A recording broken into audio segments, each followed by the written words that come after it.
नमस्कार, मी प्राध्यापक अनिल बंड।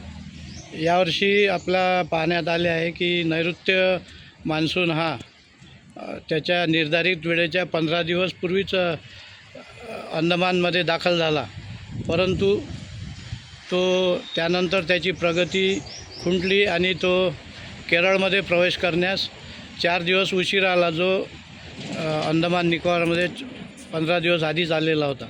म्हणजे त्याची प्रगती अपेक्षेनुसार झाली नाही।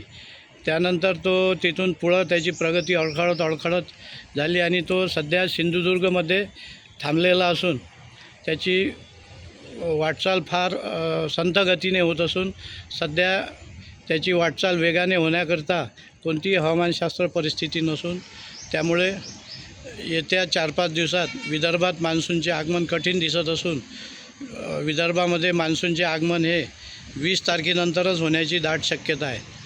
त्यामुळे शेतकऱ्यांना विनंती आहे की त्यांनी आपली शेते तयार करून ठेवावी। तसेच विदर्भाच्या बऱ्याच भागात पूर्व मान्सून पाऊस होत असून ज्या ठिकाणी तो पाऊस जास्त झाला तेथे शेतकऱ्यांनी पेरणीची गडबड न करता किमान 70 ते 80 मिलीमीटर पाऊस पडल्यानंतर आणि 20 तारखेनंतरच पेरणीचे नियोजन करावे।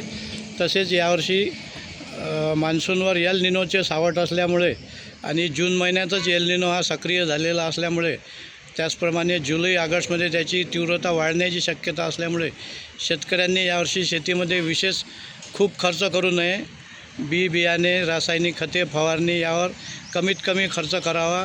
त्याचप्रमाणे ज्वारी,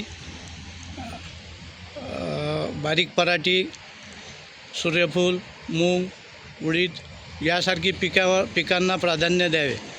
तसेच बागायतदार शेतकऱ्यांना विनंती आहे की त्यांनी आपल्या बागायतीला हलके पाणी सुरू ठेवावे, जास्त तळण देऊ नये, अन्यथा बागा सुकण्याची भीती आहे। धन्यवाद।